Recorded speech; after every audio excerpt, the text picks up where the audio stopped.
Wait, এই দুইটা video আগে দেখুন। দুইটা ভিডিওর ভিতরে পার্থক্য কি আগে আপনি বলবেন, তারপরে আমি বলবো। আমার অলরেডি 1,60,000 টাকা শেষ। 4 জোড়া জুতা নিছি 36,000 টাকা দিয়ে। আমার হাজবেন্ড ফ্রান্সে থাকে, উনি আমাকে টাকা দেয়, আমি ওনার টাকাই চলি। এটা হচ্ছে প্রথম ভিডিও। দ্বিতীয় ভিডিও দেখুন, তারপরে বলছি। ফলে এক ঝাঁকি দিয়ে তোলা আমাদের খুব কষ্টকর।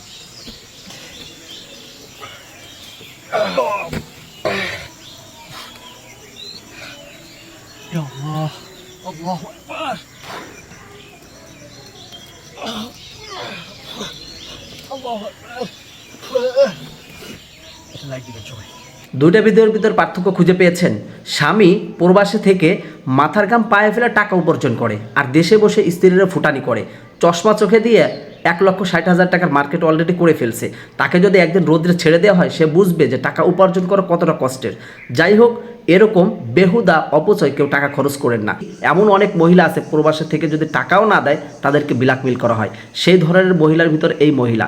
আপনি একটু চিন্তা করুন, যদি নিজে কামাই করে ভাঙতো তাহলে কখনো কি 1,60,000 টাকা শপিং করতো? স্বামী যে কীভাবে উপার্জন করে এই কষ্টটা আপনি বুঝেন। যাই হোক দর্শক, ভিডিওটি দিয়ে কোনো মন্তব্য থাকলে কমেন্ট করবেন, ভিডিওটি শেয়ার করে অন্যদেরকে দেখার সুযোগ করে দিবেন।